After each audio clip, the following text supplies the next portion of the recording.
नमस्कार, रिपब्लिक भारत आप देख रहे हैं, मैं आपके साथ सागर मिश्रा। शुरुआत करने जा रहे हैं फाइनल कट की।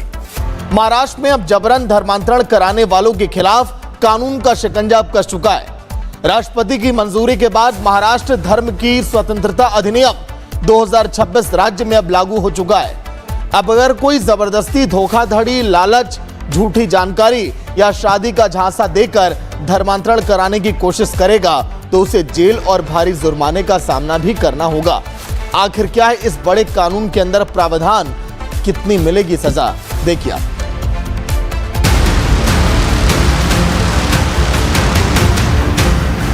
अब महाराष्ट्र में जबरन धर्मांतरण कराने वालों के लिए कानून का शिकंजा तैयार है। जबरदस्ती, धोखाधड़ी, लालच, झूठे वादे या शादी का झांसा देकर किसी का धर्म बदलवाने की कोशिश अब सीधे जेल की हवा खिलाएगा। राष्ट्रपति की मंजूरी के बाद महाराष्ट्र धर्म की स्वतंत्रता अधिनियम 2026 राज्य में लागू हो चुका है। सरकार का कहना है कि इस कानून का मकसद किसी भी धार्मिक स्वतंत्रता पर रोक लगाना नहीं, बल्कि अवैध और जबरन धर्मांतरण पर अंकुश लगाना है। कुल मिलाकर महाराष्ट्र में जबरन धर्मांतरण पर सख्त कानून लागू हो गया है। धोखाधड़ी, लालच और शादी के बहाने धर्मांतरण अपराध होगा। जबरन धर्मांतरण के खिलाफ कानून पूरे महाराष्ट्र में प्रभावी। नए कानून के तहत अगर कोई व्यक्ति दबाव, प्रलोभन, झूठी जानकारी या शादी का झांसा देकर धर्म परिवर्तन कराता है तो उसके खिलाफ कठोर कार्रवाई होगी। पहली बार दोषी पाए जाने पर 7 साल तक की जेल और 5 लाख रुपए तक के जुर्माने का प्रावधान किया गया है। अगर वही व्यक्ति दोबारा ऐसे अपराध में शामिल पाया जाता है तो सजा बढ़ाकर 10 साल तक की कैद और 7 लाख रुपए तक के जुर्माने में बदल सकती है। इस कानून में एक और खास व्यवस्था की गई है। अगर कोई व्यक्ति स्वेच्छा से धर्म परिवर्तन करना चाहता है तो उसे निर्धारित प्रक्रिया के तहत जिला मजिस्ट्रेट को 10 दिन पहले जानकारी देनी होगी। साथ ही धर्मांतरण से जुड़े मामलों में केवल पीड़ित ही नहीं बल्कि उसके माता पिता, भाई बहन और अन्य करीबी रिश्तेदार भी शिकायत दर्ज करा सकेंगे। सरकार का कहना है कि ये कानून उन मामलों को रोकने के लिए लाया गया है जिनमें कथित तौर पर धोखे, दबाव या लालच के जरिए धर्म परिवर्तन कराया जाता था।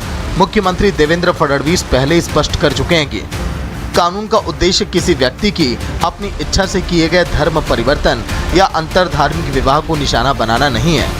इस कानून का मकसद अवैध तरीके से कराए जाने वाले धर्मांतरण पर रोक लगाना है। वहीं गृह राज्य मंत्री योगेश कदम का कहना है कि ये कानून संविधान में मिले अधिकारों के अनुरूप है और किसी विशेष धर्म को निशाना नहीं बनाता। हालांकि इस कानून को लेकर राजनीतिक मतभेद भी सामने आ रहे हैं। विधानमंडल में कांग्रेस, एनसीपी यानी कि शरद पवार गुट और समाजवादी पार्टी ने इसका विरोध किया है। वहीं वंचित बहुजन अघाड़ी ने इस कानून पर आपत्ति जताते हुए इसे अदालत में चुनौती देने की बात कही है। AIMIM ने भी इस कानून का विरोध किया है। अब यहाँ तो आप ये बिल इंट्रोड्यूस करके पूरी तरह से असंवैधानिक काम कर रहे हो। Right to practice freedom religion का भी उल्लंघन आप कर रहे हो। अगर ये बिल के हिसाब से तो ऐसा हो गया है कि पुलिस को आपने पूरा अधिकार दे दिया है कि वो चाहे तो बिना किसी के कंप्लेंट रजिस्टर हुए भी उसके ऊपर केस रजिस्टर कर सकती है। अरे भाई, अगर कोई शख्स अगर कोई होली बुक पढ़ के किसी बड़े रिलीजियस स्कॉलर की बात सुन के अगर उसके मन में कुछ आया कि मुझे तब्दील होना है तो आप क्या करेंगे? केस कर देंगे आप उसके ऊपर। और वो भी उस लैंड के अंदर कर रहे हैं जहाँ पर डॉक्टर बाबा साहब अम्बेडकर ने तकरीबन 3 से 6 लाख पीपल को अपने साथ बुद्धिज्म के अंदर कन्वर्ट किया था। महाराष्ट्र अब देश का 12वां राज्य बन गया है जहां धर्मांतरण विरोधी कानून लागू है। इससे पहले उत्तर प्रदेश, मध्य प्रदेश, गुजरात, हरियाणा, उत्तराखंड, हिमाचल प्रदेश, झारखंड, छत्तीसगढ़, उड़ीसा, राजस्थान और अरुणाचल प्रदेश में भी ऐसे कानून लागू हैं। इन कानूनों का घोषित उद्देश्य दबाव, धोखे, लालच या अन्य अवैध तरीकों से कराए जाने वाले धर्मांतरण पर रोक लगाना है। साफ है कि महाराष्ट्र में अब जबरदस्ती, धोखाधड़ी, लालच या शादी का झांसा देकर धर्मांतरण कराने के आरोपों पर पहले से कहीं अधिक सख्त कानूनी कार्रवाई का रास्ता अब खुल चुका है। Bureau report, Republic Bharat. वहीं यूपी विधानसभा के मानसून सत्र के पहले ही दिन सियासी पारा 7वें आसमान पर रहा। सदन के बाहर विपक्ष ने जोरदार प्रदर्शन किया तो सदन में जाने से पहले सीएम योगी का ऐसा पलटवार जिसने पूरे राजनीतिक माहौल को गरमा दिया। सीएम योगी ने विपक्ष पर सीधे सीधे हमला बोलते हुए कहा कि अयोध्या और राम मंदिर पर सवाल वही लोग उठा रहे हैं जिन्होंने कभी राम भक्तों पर गोलियां चलवाई थी। जो जय श्री राम के नारों पर लाठी चलवाते थे, आज वही लोग राम मंदिर के चढ़ावे की चिंता जता रहे हैं। देखिए।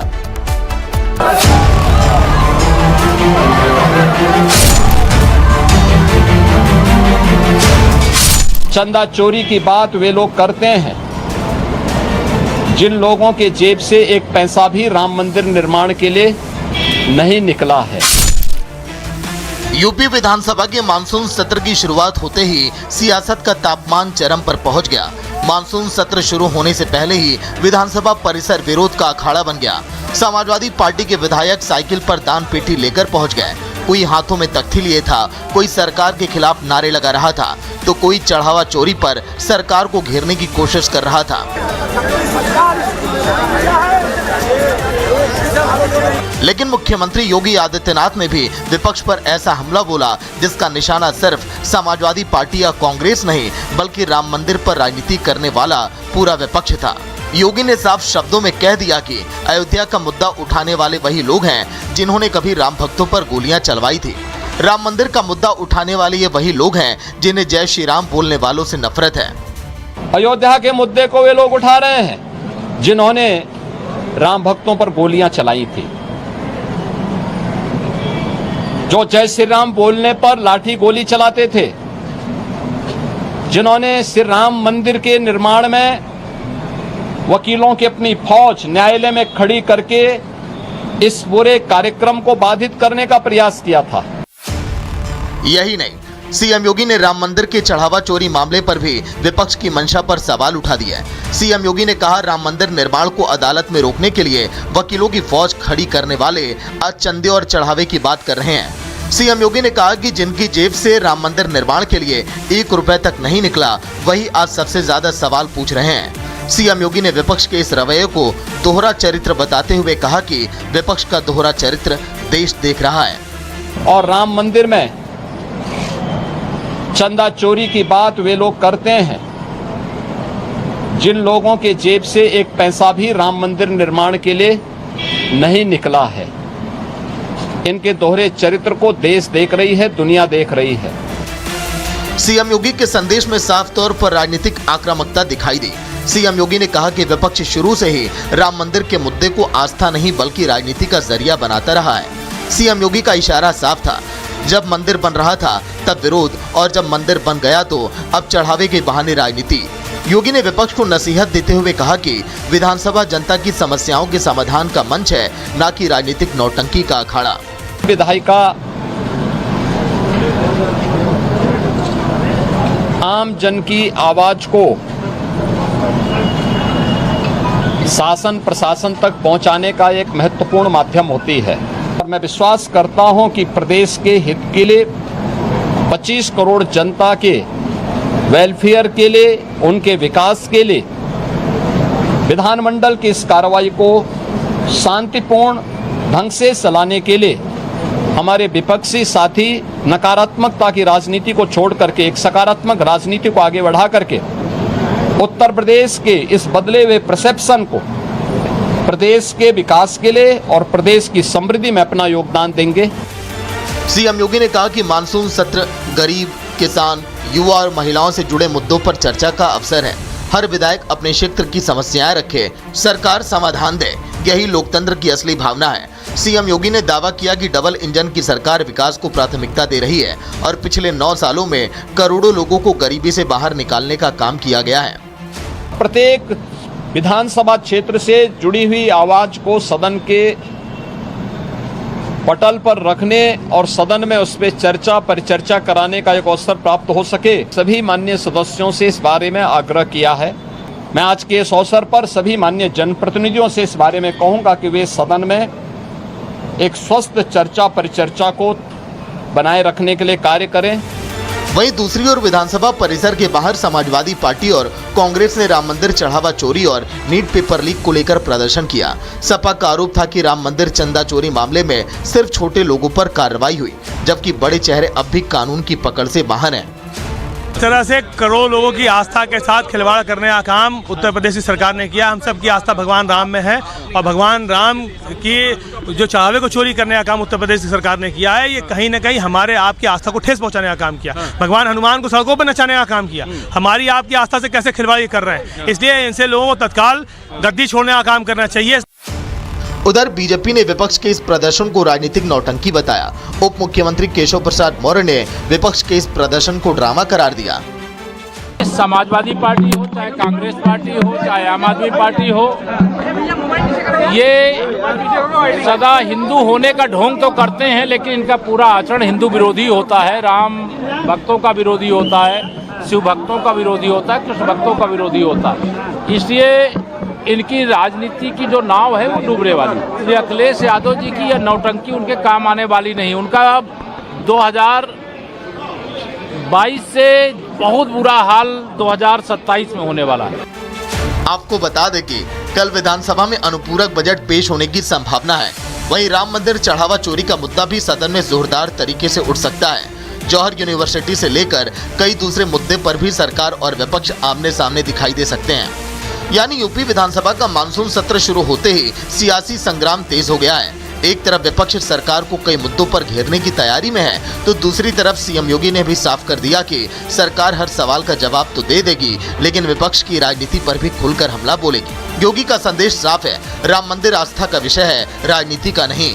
सीएम योगी ने विपक्ष को दो टूक शब्दों में कह दिया कि अगर जनता के मुद्दों पर बहस करनी है तो सदन में कीजिए, लेकिन राम मंदिर जैसे विषयों पर राजनीति छोड़ दीजिए। Bureau report, Republic Bharat. वहीं पूर्व सांसद और कुश्ती संघ के पूर्व अध्यक्ष बृजभूषण शरण सिंह को महिला पहलवानों की यौन शोषण के आरोपों से बाइज्जत बरी कर दिया गया है। अदालत ने साफ कहा कि आरोप साबित नहीं हो पाए और इस फैसले के बाद बृजभूषण सिंह ने इसे सत्य की जीत बताया। अगली सीढ़ी पर यह कानूनी जंग फिर लड़ी जाएगी। सवाल यही है कि अगली अदालत में भी सत्य और जीत होगी या फिर पहलवानों की लड़ाई अब नया मोड़ लेगी। देखिए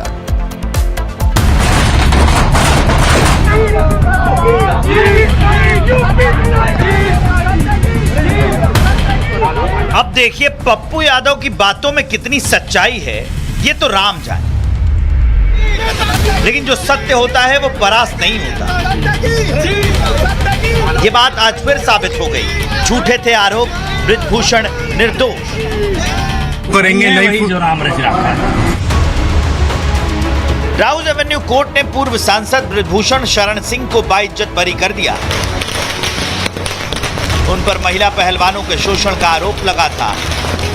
कई महिला पहलवानों ने आरोप लगाया था कि बृजभूषण शरण सिंह ने कुश्ती संघ का अध्यक्ष रहते हुए उनके साथ गलत व्यवहार किया, लेकिन ये आरोप अदालत में साबित नहीं हो पाए। आज बृजभूषण शरण सिंह जी का जो पूर्व सांसद रहे, इनका बेटा वर्तमान में विधायक है, बेटा विधायक है, कई विद्यालयों के द्वारा शिक्षण का कार्य किया है। राउज एवेन्यू कोर्ट ने बृजभूषण शरण सिंह जी को, जो आप लोगों ने देखा, जिसके लिए हम लोगों ने एक लंबी लड़ाई लड़ी, जंतर मंतर से मूवमेंट शुरू हुई, झूठे केसों का पुलंदा शुरू हुआ और सारे केस तो पहले खत्म हो चुके थे, लेकिन आज एक छोटा केस जो रह गया था उसमें भी वो बाइज्जत बरी राउज एवेन्यू कोर्ट से हो गए। कोर्ट से बरी होने के बाद उनके घर पर जश्न मना। इस एक आरोप की वजह से उन्हें सांसदी छोड़नी पड़ी। कुश्ती संघ के अध्यक्ष का पद छोड़ना पड़ा था। महिला पहलवानों ने दिल्ली के जंतर मंतर पर प्रदर्शन किया था। मामला इतना सीरियस हो गया था कि सुप्रीम कोर्ट को दखल देना पड़ गया था। लेकिन अब तस्वीर साफ है, बृजभूषण बेगुनाह निकले और इसी खुशी में उनके घर जश्न मना। बरी किए जाने के बाद बृजभूषण शरण सिंह ने इसे सत्य की जीत कहा। मेरा केस उन लोगों के लिए एक उदाहरण बनेगा और संबल प्रदान करेगा जिनके ऊपर झूठे आरोप लगते हैं। आपको नहीं लगता कि 3-3.5 साल हो गए इस पूरे मामले को और अब आप सांसद से पूर्व सांसद हो गए, आपका बेटा जरूर सांसद है और इसीलिए एक लगता है कि डेंट लगा? नहीं, देखिए हम ईश्वर को मानते हैं। ईश्वर ने सब तय कर रखा है कि आपका क्या कब क्या रोल होगा। अगर मैं सांसद नहीं हूं तो 3 साल मुझे क्या करना था वो ईश्वर ने तय कर रखा था। दरअसल ये मामला साल 2023 के शुरुआत में सामने आया, जब बृजभूषण शरण सिंह पर यौन शोषण के आरोप लगे। देश के कई शीर्ष पहलवानों ने ये आरोप लगाए थे। दिल्ली के जंतर मंतर पर लंबा धरना प्रदर्शन किया गया था। सुप्रीम कोर्ट के निर्देश पर दिल्ली पुलिस ने चार्जशीट दाखिल की। तत्कालीन WFI सहायक सचिव विनोद तोमर पर भी धाराएं लगाई गईं। 354, 354A, 354D, 506 के तहत चार्जशीट दाखिल की गई थी। इतना ही नहीं, ये मामला इसलिए ज्यादा सुर्खियों में रहा क्योंकि आने वाले 6 महीनों के बाद लोकसभा का चुनाव था और बृजभूषण शरण सिंह बीजेपी के कद्दावर नेता थे। कांग्रेस और आम आदमी पार्टी को भी चुनाव से ठीक पहले मुद्दा मिल गया। प्रियंका गांधी, भूपेंद्र सिंह हुड्डा, अरविंद केजरीवाल, चंद्रशेखर आजाद, राकेश टिकैत और नरेश टिकैत समेत कई विपक्षी नेता पहलवानों का समर्थन करने जंतर मंतर पहुंच गए। कोर्ट ने बृजभूषण शरण सिंह को बाइज्जत बरी किया। उनके बेटे और सांसद करण भूषण ने भी इस पर खुशी जताई। इस तरीके से नहीं बाइज्जत बरी हुए और ये सच्चाई की जीत हुई है, न्याय की जीत हुई। आपके माध्यम से न्यायपालिका को मैं बहुत बहुत धन्यवाद करना चाहूंगा। हम लोग को पूरी उम्मीद थी, ये पहलवानों की जीत है। नए पहलवान, युवा पहलवान जिनमें भरा हुआ है खेल, जिनको मौका नहीं लगा आगे जाके परचम लहराने का, वरना मेडल हमारे पास बहुत आते, जिनकी वजह से आज पीछे रह गई कुश्ती। लेकिन अब कुश्ती एक नया आयाम पकड़ेगी और सबसे ज्यादा मेडल लाएगी। हालांकि कांग्रेस को कोर्ट का यह फैसला रास नहीं आया। कांग्रेस नेता प्रियंका गांधी ने कोर्ट का नाम तो नहीं लिया, लेकिन फैसले पर आपत्ति जताने से भी पीछे नहीं हटी। एक तरफ कहते हैं कि यंग जनरेशन के साथ हैं, एक तरफ महिला सशक्तिकरण की बात है, महिला रिजर्वेशंस की बात है, और दूसरी तरफ ये। मैं तो वही कहना चाहूंगी ना, चाहे वो कुलदीप जी रहे, क्या बोलते हैं वो, कुलदीप, हाँ वो थे, फिर बाद में अपने जैसे नाम लिया बृजभूषण सिंह का। ये सब लोग जो इनके ऊपर हमेशा जो था वो महिलाओं के, चाहे वो हाथरस रहे, चाहे वो महिला रेसलर हमारे रहे जंतर मंतर पे, उनको घसीटा गया। वो भी हमारी बेटियां थी, हमारे देश का गौरव थी। क्या किया आपने उनके साथ? मुझे यही कहना है कि आपने उनको टिकट नहीं दिया, उनके बेटे को टिकट दिया, बराबर है ना? उनको रेसलिंग का प्रमुख भी बना के रखा, तो आप क्या मैसेज दे रहे हो? वहीं अब फैसले के बाद विनेश फोगाट ने कहा है कि हमें सड़क पर उतरने और सत्ताधारी पार्टी के एक बाहुबली नेता के खिलाफ FIR दर्ज करवाने के लिए बहुत हिम्मत जुटानी पड़ी थी। सत्ता और अपने बाहुबल के दम पर बृजभूषण ने कई लड़कियों को डराकर उनके नाम वापस करवाए हैं। महिला पहलवानों ने अपने वकीलों को इस फैसले के खिलाफ अपील करने का निर्देश दे दिया है और ये जल्द से जल्द ही जाएगी। हमने उम्मीद नहीं छोड़ी है और पहलवान अपनी लड़ाई जारी रखेंगे। जैसा कि विनेश फोगाट ने कहा, उनके मुताबिक ये कानूनी लड़ाई जारी रहेगी। अदालत ने अपना फैसला सुना दिया। सड़क की लड़ाई अब अदालत की अगली सीढ़ी पर पहुंचेगी। बृजभूषण को राहत मिल चुकी है, पहलवानों ने अपील का ऐलान कर दिया है, यानी फैसला आया, लेकिन इस बहुचर्चित विवाद का अंत अभी नहीं हुआ है। Bureau report, Republic Bharat. वहीं दूसरों को डिप्रेशन से लड़ना सिखाने वाली, लोगों को जिंदगी से प्यार करना सिखाने वाली, आखिर खुद अपनी जिंदगी से क्यों हार गई? गाजियाबाद की जानी माने वाली मनोचिकित्सक डॉक्टर हेमिका अग्रवाल की आत्महत्या ने कई सवाल अब खड़े कर दिए हैं। पिता का दावा है कि तलाक के बाद वो लंबे समय से मानसिक तनाव और डिप्रेशन से जूझ रही थी।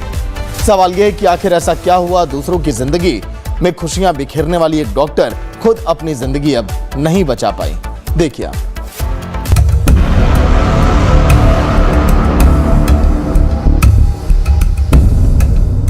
ये तस्वीरें गाजियाबाद की राजनगर एक्सटेंशन के ऑफिसर सिटी 2 सोसाइटी की है। इसी बिल्डिंग की 7वीं मंजिल से छलांग लगाकर एक जानी मानी मनोचिकित्सक ने आत्महत्या कर ली। महिला की पहचान गाजियाबाद की डॉक्टर हेमिका अग्रवाल के रूप में की गई। इस घटना ने पूरे इलाके को स्तब्ध कर दिया। कुछ ही देर में मौके पर लोगों की भीड़ जुट गई। मौके पर मौजूद लोगों ने तुरंत डॉक्टर हेमिका को अस्पताल पहुंचाया, लेकिन तब तक उनकी मौत हो चुकी थी। अकेली रहती थी। पुलिस रात में आई, दिन जब नहीं आई, हमारे टाइम में 9 बजे तक पुलिस नहीं आई। बॉडी को हम ही अस्पताल ले गए थे। हमारे रेजिडेंट्स, हमारे अध्यक्ष साहब और हमारे अजीत भाई जी सब गाड़ी में लेके गए थे। डॉक्टर हेमिका अग्रवाल पेशे से मनोचिकित्सक थी। लोगों को तनाव, चिंता और अवसाद से बाहर निकालने की सलाह देती थी, लेकिन अब उनकी मौत ने कई गंभीर सवाल खड़े कर दिए हैं। बताया जा रहा है कि करीब 18 महीने पहले डॉक्टर हेमिका का अपने पति से तलाक हो गया था। तलाक के बाद से डॉक्टर हेमिका अग्रवाल डिप्रेशन से जूझ रही थी।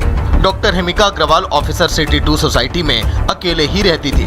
डॉक्टर हेमिका के पिता भी गाजियाबाद के वरिष्ठ मनोचिकित्सक हैं। 2 फ्लैट्स थे उनके यहाँ पर और वो अकेले रहती थी। ये जो आप फ्लोर देख रहे हैं, जहाँ पे वो छोटा दरवाज़ा ग्रिल से खुला हुआ है, वहीं से उन्होंने सुसाइड कल की और वहीं से वो जंप हुई और शाम की बात थी, यहाँ पर वो गिरी। साइकेट्रिस्ट थी जो कि दूसरों का इलाज, साइकेट्रिस्ट जो होते हैं मनोचिकित्सक, वो दूसरों का इलाज करते हैं और दूसरों के तनाव दूर करते करते हामिका जो है कब अपने ही तनाव के इस घेरे में गिर गई कि पता ही नहीं चला। यहाँ पर जो रेसिडेंट्स हैं और जो ऑफिसर हैं और जो गार्ड हैं वो यही बताते हैं कि ज़्यादा किसी से घुल मिलती नहीं थी वो, और अकेले रहती थी घर में, उनके फैमिली का भी ज़्यादा आना जाना यहाँ पर नहीं था।